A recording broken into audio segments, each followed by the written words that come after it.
할렐루야.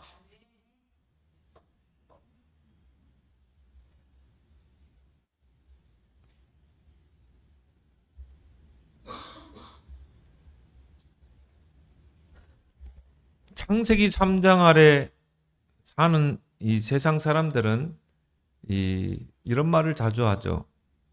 내가 마음 먹은 대로 된다. 또 마음 먹기에 달렸다. 이게 불교의 신앙이거든요. 불교의 교리가 그렇습니다. 모든 게 내 마음 먹기에 달렸다는 것입니다. 그렇게 해서 내가 결정하고 내 마음에 결정하고 행동을 하는데 안 되거든요. 그럼 또 내 마음대로 안 되는 게 세상이구나. 마음 먹은 대로 안 되는구나. 또 이렇게 말을 하죠. 되고 안 되고가 마음에 있다는 것입니다. 그래서 우리가 마음을 사전에서 찾아보면 어떤 감정이나 의지, 생각 등을 느끼거나 일으키는 곳이라 이렇게 정의하고 있습니다. 그래서 우리가 이 마음이 우리의 신체 중에 어디에 있는가? 일반적으로 많은 사람들은 이 마음을 가리킬 때 우리 가슴, 또 심장을 이야기를 하죠. 마음이 어디 있어? 그러면 여기 있잖아. 그러잖아요. 또 우리 심장을 또 이렇게 마음으로 이야기하는 사람도 있고요.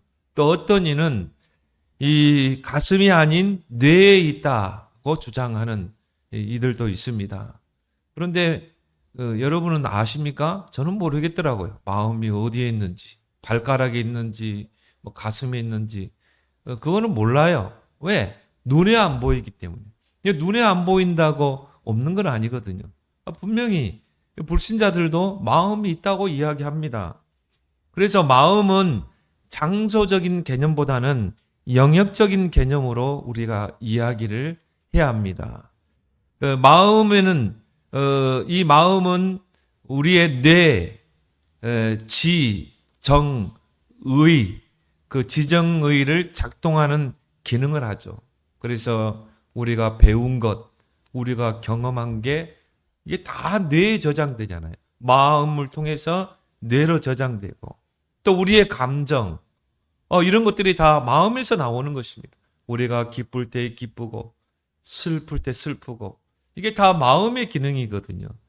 또 우리가 행동하는 것, 그런 의지력도 그 기능이 바로 마음에서 하는 것입니다.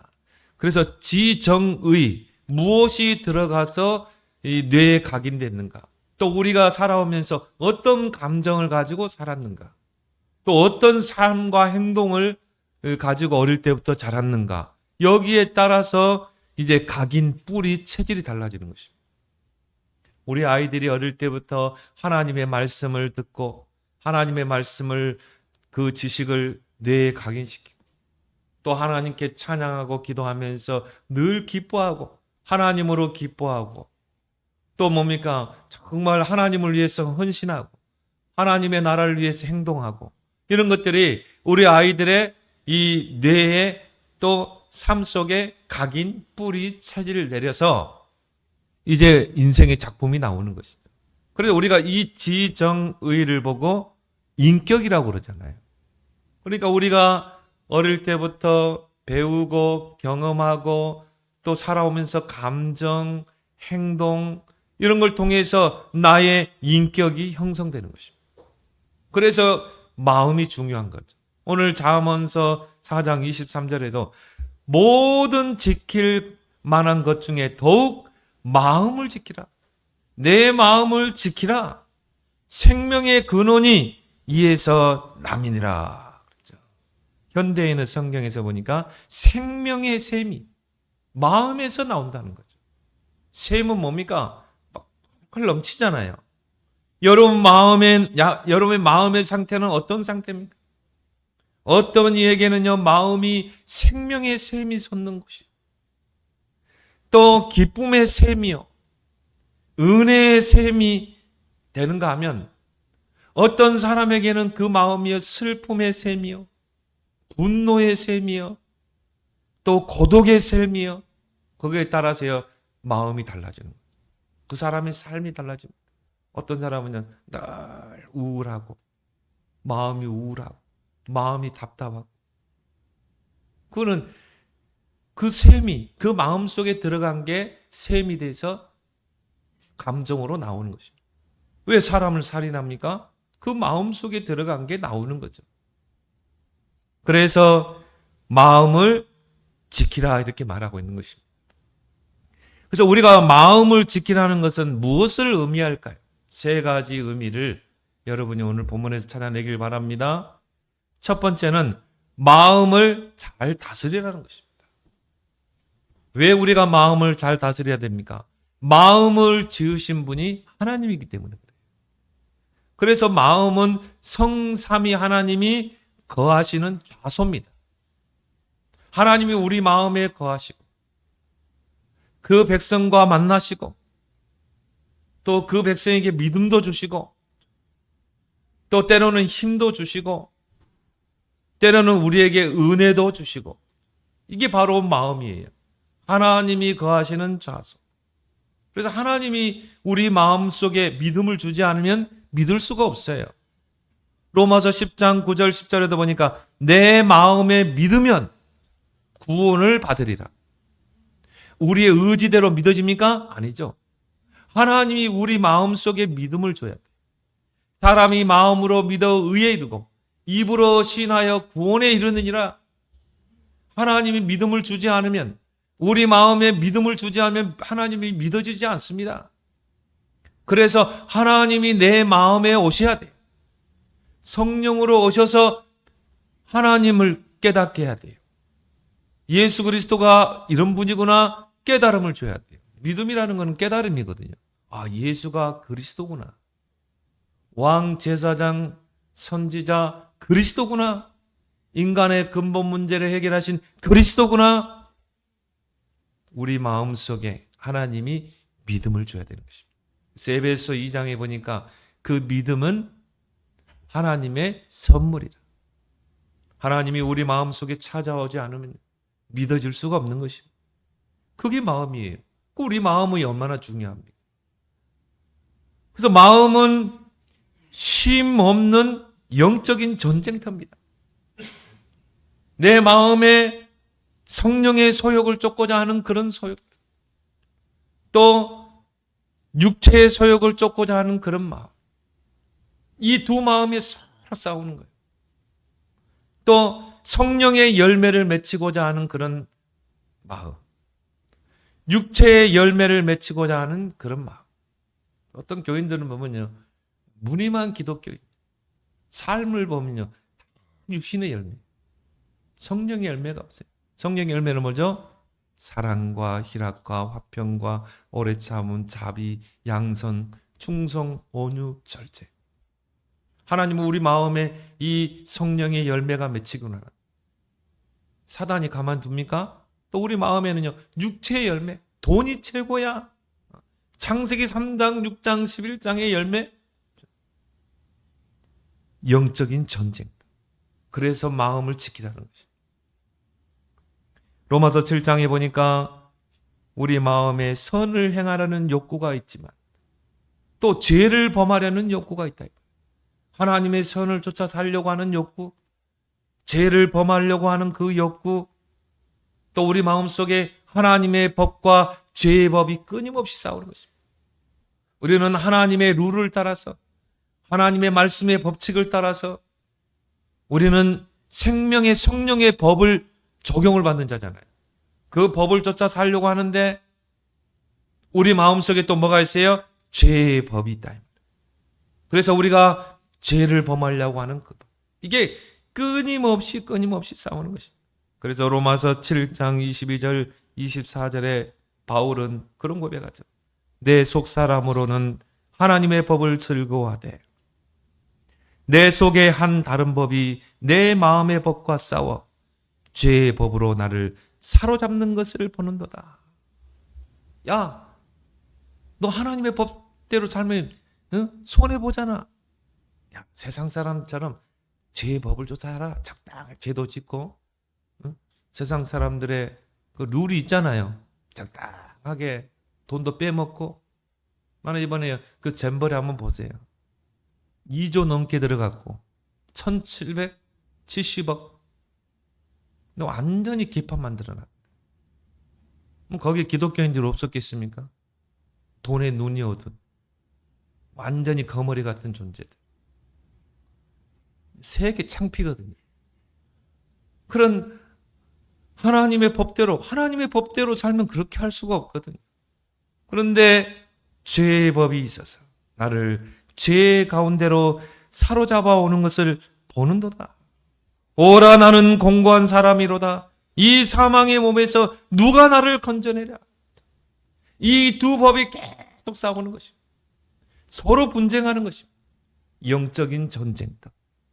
그래서 여러분이 가장 먼저 싸워야 될 게 영적인 싸움인 것입니다.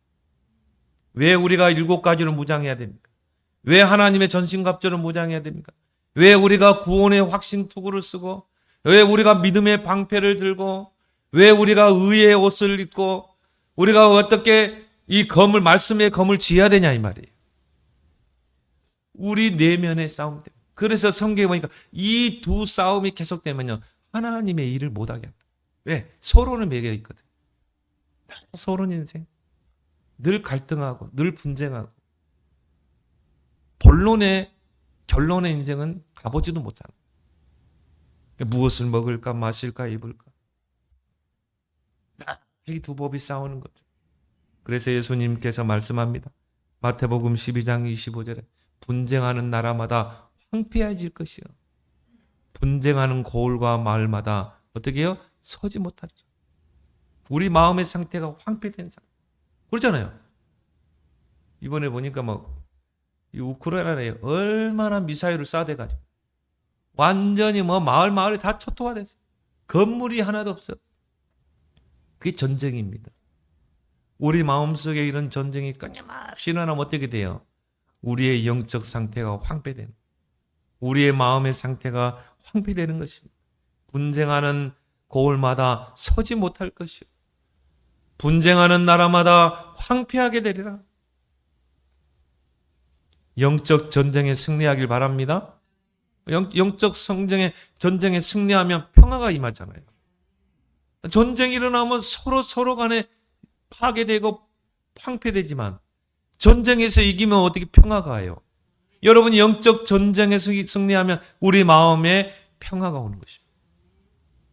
이 평화, 주님이 주시는 이 평안의 상태를 계속 유지하길 바랍니다.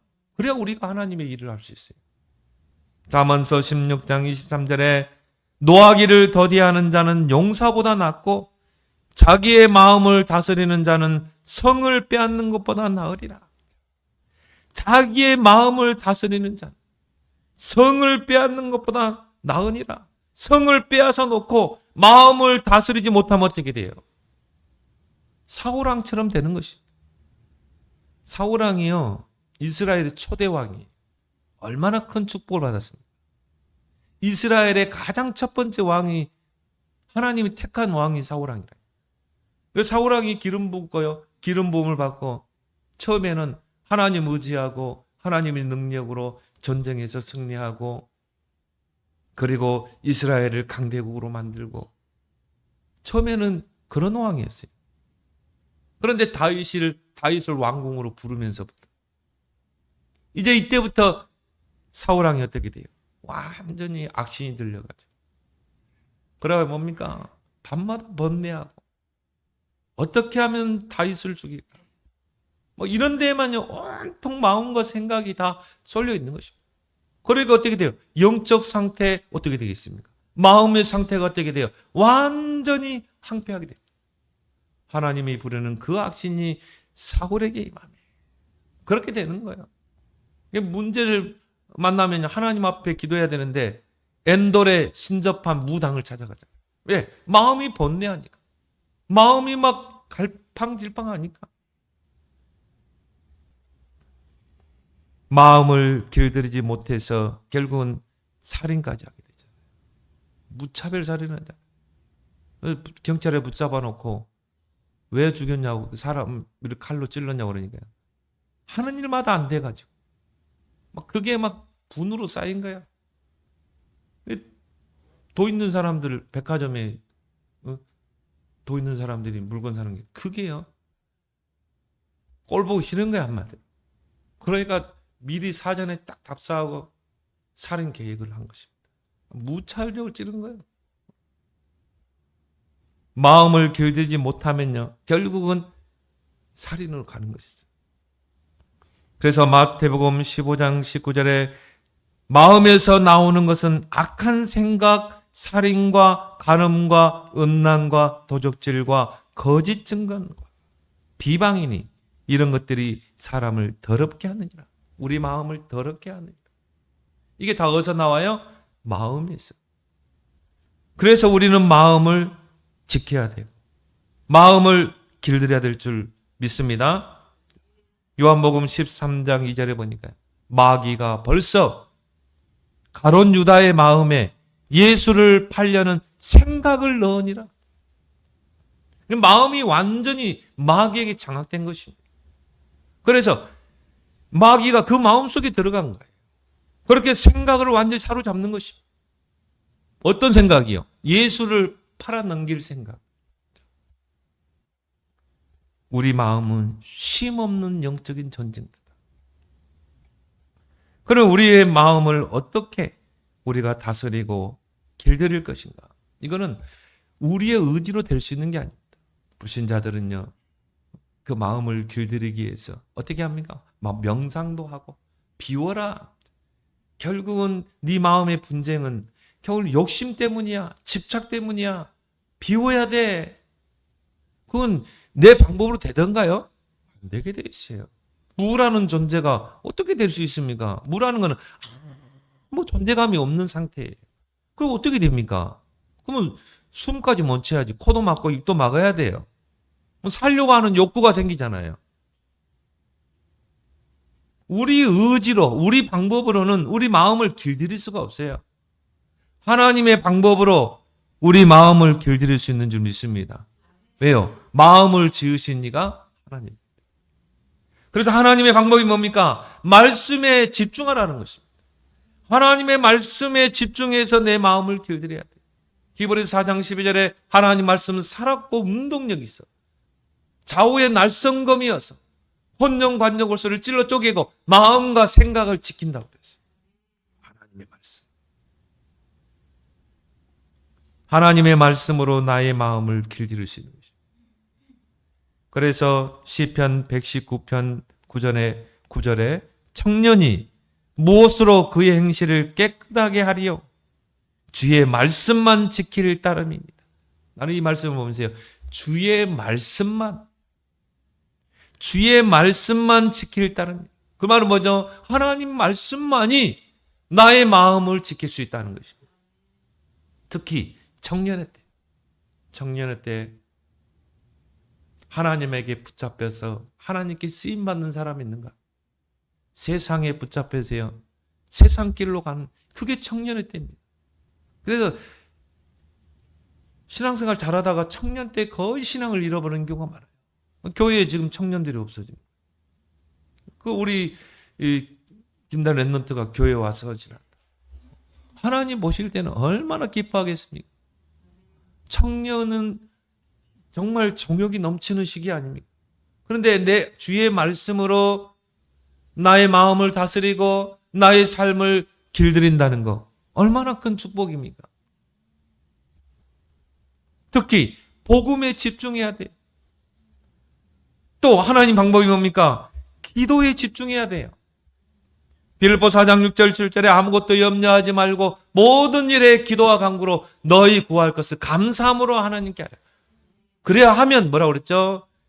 하나님의 평강이 그리스도 예수 안에서 너희 마음과 생각을 지키시리라. 너희 마음과 생각을 다스리리라. 왜? 기도할 때 성령이 역사하고 영적 싸움에 승리합니다. 여러분이 문제를 만나고 위기를 만나고 어려움을 만나면요. 처음에는 당황하죠. 근심 걱정. 이거 어떻게 해야 되지? 이걸 어떤 방법으로 해결해야 되지? 그 상태에 머물면 안 돼요. 그걸 가지고 하나님 앞에 기도하는 것입니다. 그것도 뭡니까? 아무것도 염려하지 말고 하나님께서 행할 것이기 때문에. 하나님의 절대 계획이 있기 때문에. 그래서 여러분 문제를 만나면 머리 싸매지 말고 기도하길 바랍니다. 그래서 막 우리 마음속에 막 근심, 걱정, 막 불안 그러면서 하나님이 아시겠지. 그리고 또 염려해. 또 실컷 기도해놓고 염려해. 우리 마음속에 막 계속 분쟁이 일어나. 그런 마을이 어떻게 서겠냐 이 말이에요. 그 나라가 황폐하게 되지 않겠느냐. 여러분은 기도하길 바랍니다. 하나님 앞에 무릎 꿇어야 돼. 하나님 앞에 금식도 하고 문제 있습니까? 기도하라는 사인. 응답 주겠다는 사인 아닙니까?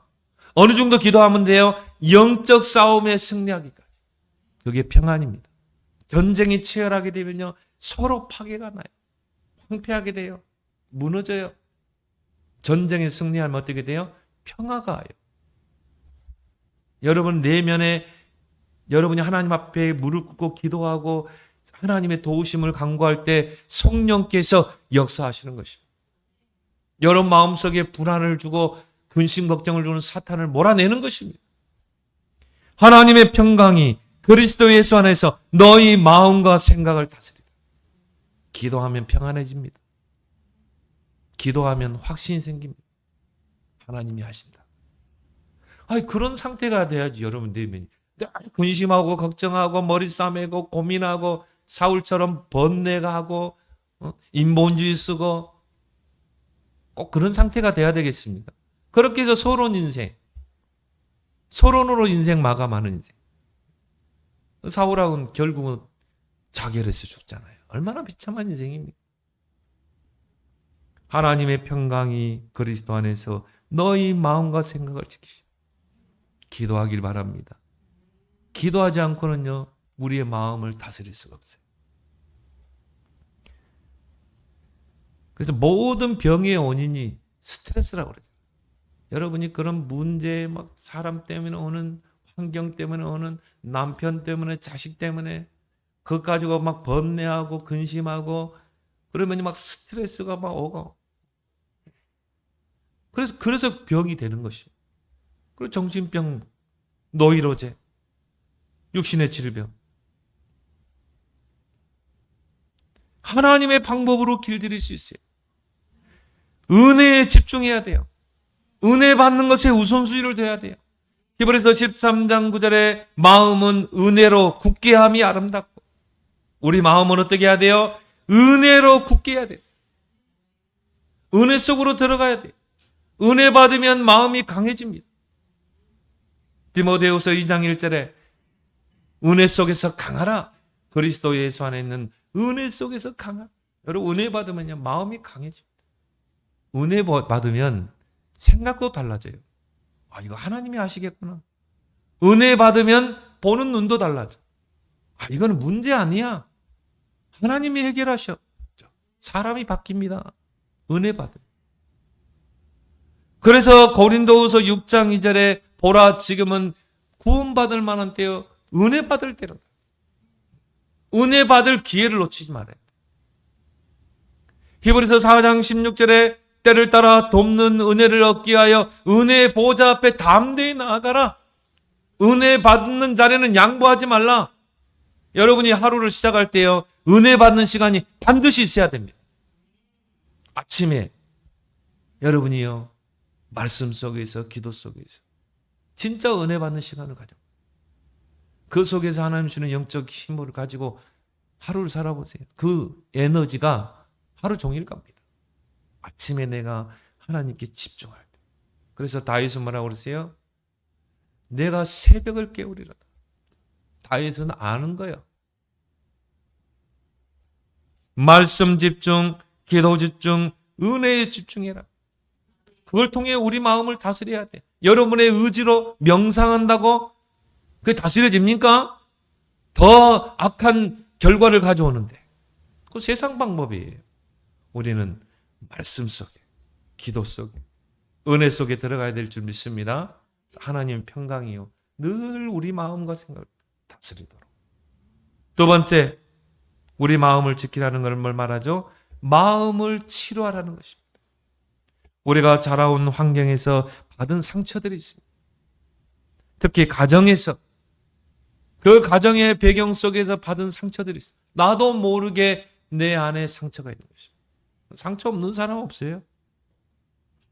배움에 대한 상처, 실패의 경험에서 오는 좌절과 상처, 이런 것들이 나도 모르게 우리 마음의 상처로 남아있는 것입니다. 그래서 이게 치유되지 못하면 어떻게 돼요? 곪게 돼요. 우리가 여러분이 손에 상처가 나면 어떻게 돼요?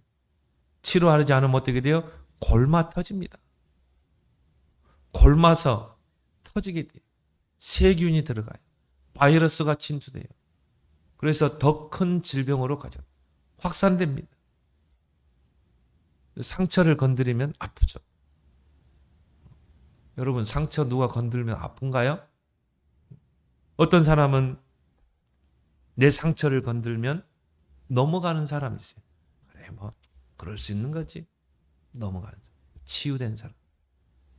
근데 상처를 건들면 아파하는 사람이 있어요. 그 여러분들이 사람을 상대할 때는요, 그런 걸 잘 봐야 됩니다.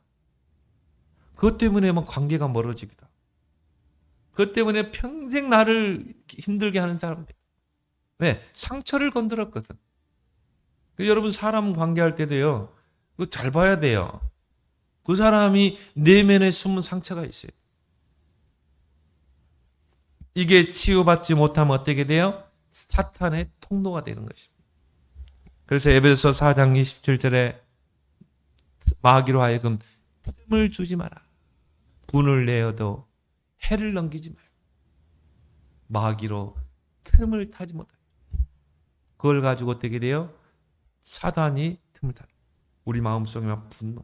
그래서 여러분도 그러죠. 누가 나를 상처를 건들면 막 그 친구에 대한 미움과 저게 나를 건드려? 저걸 어떻게 해버려? 목사님들 세계에도 그렇더라고요. 어떤 분은요, 밤새워 잠을 못 잤대. 밤을 새워 잠을 못 잤대. 분 때문에. 그런 분들이 있더라니까. 야, 그래, 목사님들도 그러는데, 평신들은 오죽할까? 목사님들도 밤새워 잠을 못 잤대요. 그 분을 사귀는.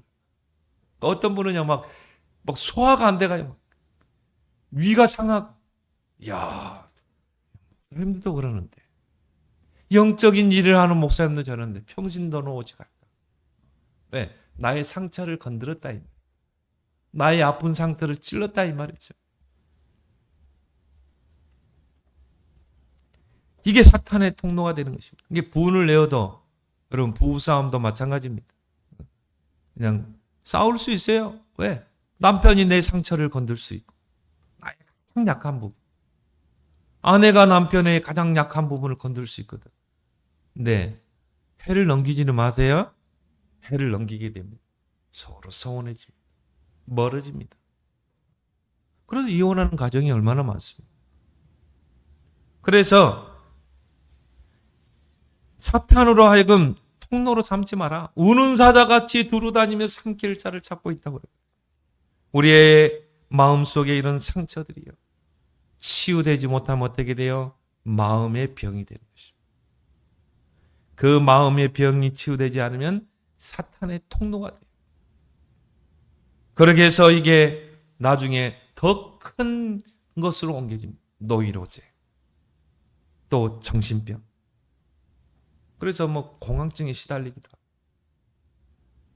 그리고 망상에 시달리기도 하고. 저 사람이 나를 미워하는 것 같아. 욕하는 것 같아. 그냥 인사했어요. 그냥 안녕하세요 했는데 그 사람에게는 이 사람이 나를 욕하는 것처럼 생겨. 그리고요, 지나가는 사람 나를 이렇게 쳐다봤어. 그냥 지나가면 쳐다볼 수 있잖아요. 근데 이 사람이 나를 째려보는 것 같아. 그게 망상입니다. 피해 망상. 그러니까 사람을 찌르기도 하잖아요. 이게 마음의 상처가, 이게 병이 돼요. 이게 정신 문제까지 오는 것입니다. 그래서 이제 앞으로 법무부 장관도 그런 이야기 하겠지만, 이런 결국은 이런 정신적으로 시달리는 사람들이 범죄를 일으키는 것이죠. 인권 하다 보니까 그냥 두는 거예요. 정신병원에 수용해도요, 본인이 안 가겠다면 못 가는 거예요. 그런 시대가 됐다니까. 앞으로 얼마나 많은 사람이 또 피해를, 어제도 또 어느 마을에서 사람을 또 죽였어요. 그런 일들이 우리 주변에 많이 일어나고 있습니다. 여러분의 마음의 상처를 말씀으로 치유하길 바랍니다. 여러분이 치유하는 자가 돼요. 이렇게 마음의 병으로, 마음의 상처로 힘들어하는 자들을 치료하는 자가 되라. 치료하지 못하면 이게 정신 문제가 옵니다. 치유하지 못하면 이게 육신의 질병이 돼요. 이게 암의 결정체가 됩니다. 또 살인을 하게 됩니다. 범죄를 일으키게 됩니다. 이 사울왕 보세요. 이런 마음의 상처가요. 골마가지고 어떻게 됩니까? 정신병으로 와버리잖아요. 노이로제로 오잖아요. 그래서 막 번뇌하잖아요. 다윗을 몇 번 죽이려고 했다니까요. 결국은 자살하게 되잖아요. 이게 마음의 상처가 결국은 살인까지 가게 되는 것입니다. 그래서 상처가 깊은 자들의 그 특징이 뭐냐면은 낮은 자존감이에요. 굉장히 자존감이 낮습니다. 나에 대한 자존감. 그래서 늘 열등의식, 피해의식, 비교의식 이런 게 강해요. 이게 자존감이 낮다는 거예요. 여러분들은 다른 사람의 그 자존감을 상처를 주는 자가 되지 말고 상대의 자존감을 높이는 자가 되길 바랍니다. 칭찬을 많이 하세요. 정말 집사님은 이렇게 훌륭하시네요. 집사님은 이렇게 말주변이 있으니까 전도자로 하나님께 쓰시겠네요. 진짜 복음, 그래 자존감을 막 높여주세요. 여러분. 그 뭐가 어렵습니까, 여러분? 막 그 자존감을 깎아내리고 그러면요 이게 상처가 돼요. 이게 다툼이 되는 것입니다. 이스라엘 백성이 430년 동안 노예 생활을 했어요. 얼마나 큰 상처겠습니까? 그렇게 해서 출애굽해가지고 광야로 나왔다니까. 이게 치유되지 않으니까 늘 문제를 만나고 어려움을 만나면 불평하고 원망하고 애굽으로 돌아가자. 그 상처가 치유되지 않으니까. 애굽 근성, 노예 근성 이게 치유되지 않으니까. 그래 광야는 뭡니까? 하나의 집중입니다. 치유입니다. 치유받고 가나안을 가라는 것입니다. 하나님이 여러분 구원받은 여러분에게 치유받아라. 치유받지 못하면요 구원받아 놓고 하나님의 자녀가 되었으면서도 불구하고 새로운 피조물이 되며 옛사람은 지나갔으니 이제 새 사람이 되었잖아요. 그런데도 불구하고 문제를 만나고 사람 때문에 갈등하고 시험 들고 삐지고 때로는 자책하고 낮은 자존감. 나를 자책하는 거예요. 너는 왜 이 모양이야? 자기를 자해하고 그런 크리스찬들이 많습니다.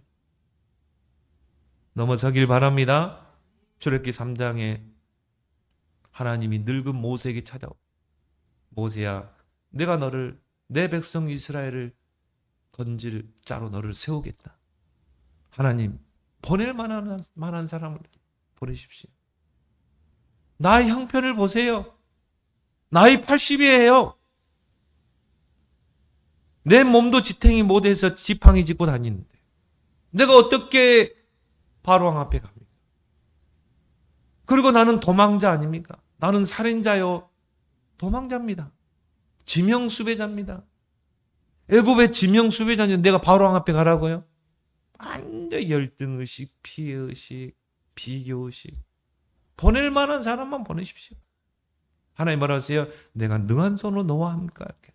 그런데도 하나님 나는 입이 뻣뻣해요. 입이 둔해요. 야, 네 형 아론 말 잘하지 않냐? 내가 붙여줄게. 같이 가. 하나님 그래도 보낼 만한 하나님 모세를 불러가려고. 너는 그래. 너는 약한 존재야. 근데 그걸 볼 수 있다는 게 또 복이죠. 이 연약함을 볼 수 있다. 근데 바울은요. 그걸 보고 어떻게 했습니까? 나의 약한 것이 곧 강함이라.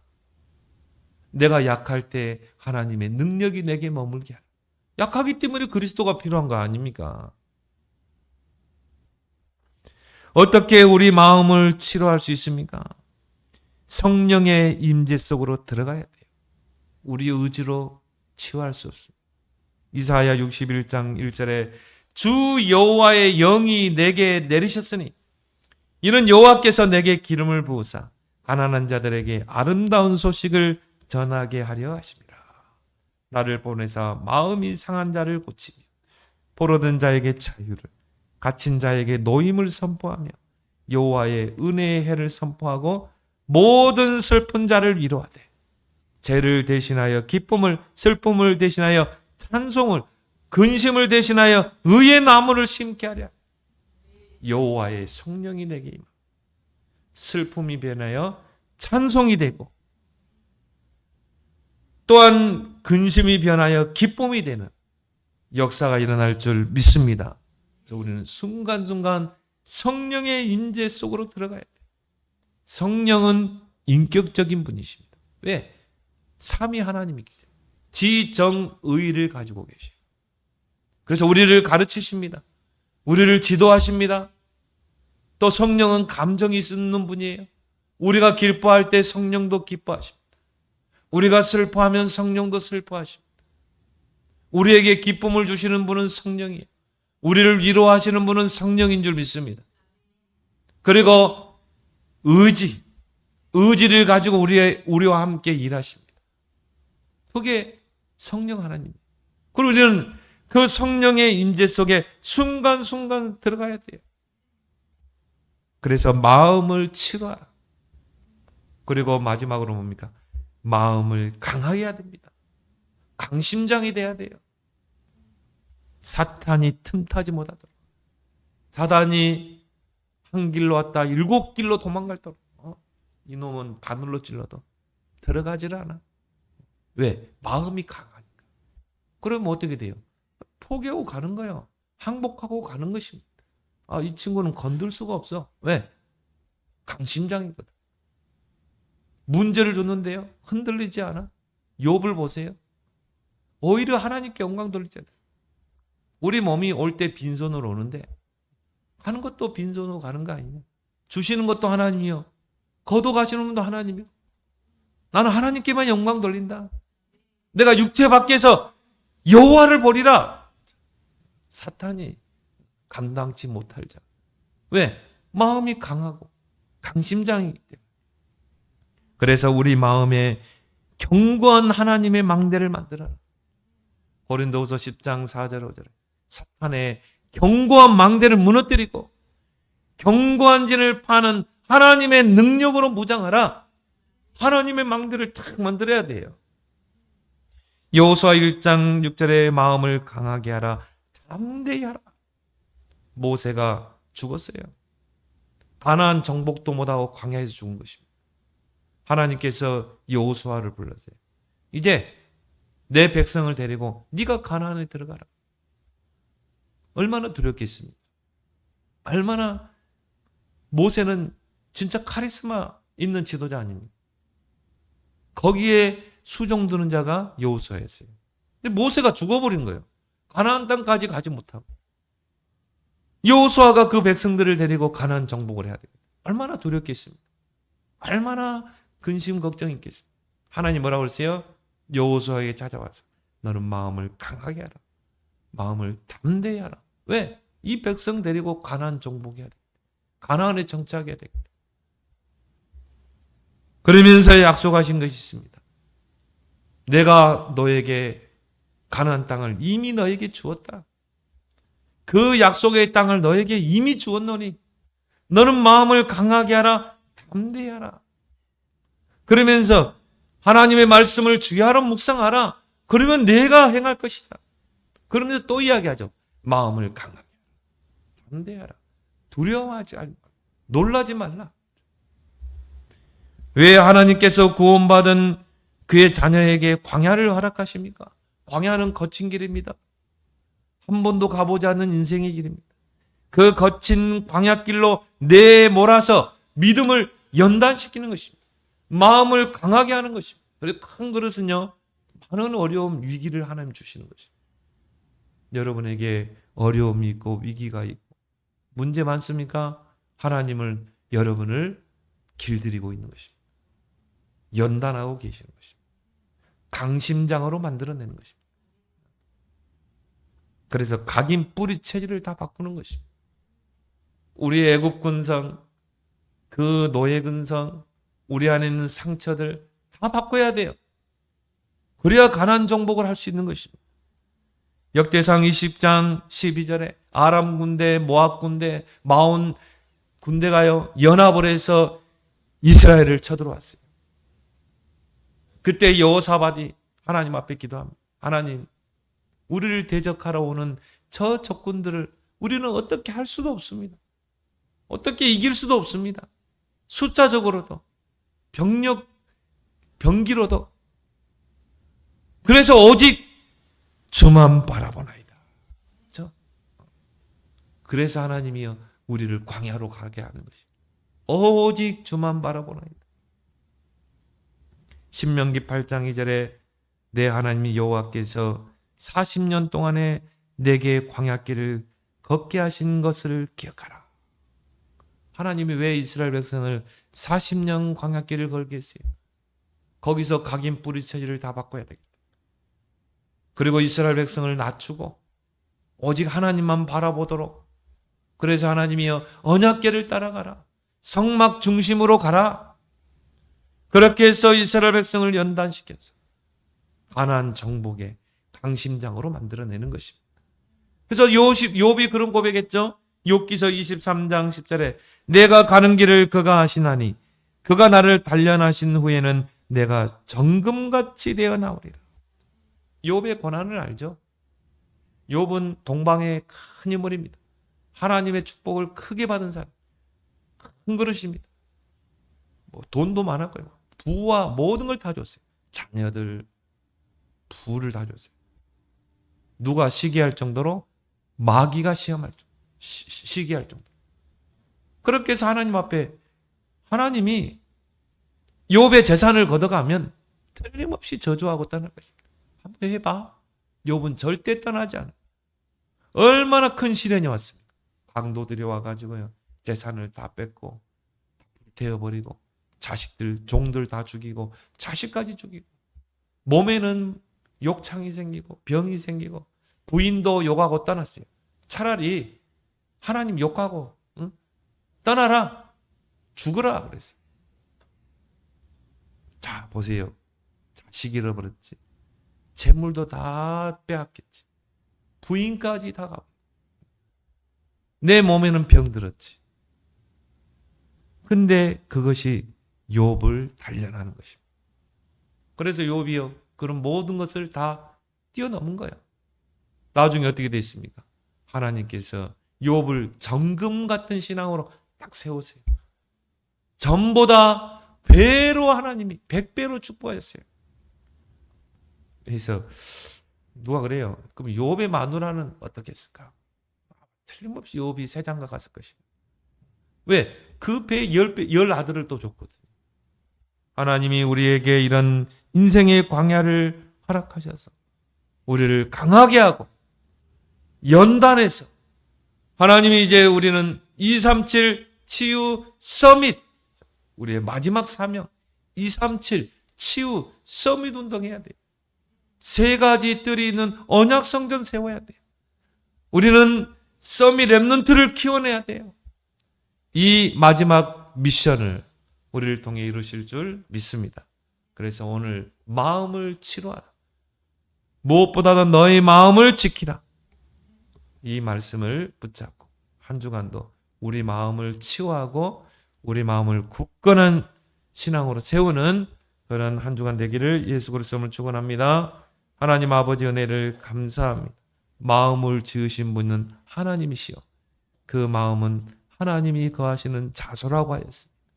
하나님 그 마음에 끊임없는 분쟁에서 우리가 영적으로 싸워 승리하게 하시고 우리 마음은 늘 하나님이 지키시고 성령이 지키시고 하나님의 평강이 우리 마음을 24시 주관하여 주시어서 하나님의 나라를 위해 쓰임받는 우리의 모든 강심장이 되도록 그래서 가나안 정복의 주역으로 쓰임받도록 우리를 단련하여 주시기를 원합니다. 오늘도 이 말씀 붙잡고 한 주간도 승리하는 성도들의 삶 되게 주옵소서. 예수님의 이름으로 기도합나이다. 아멘.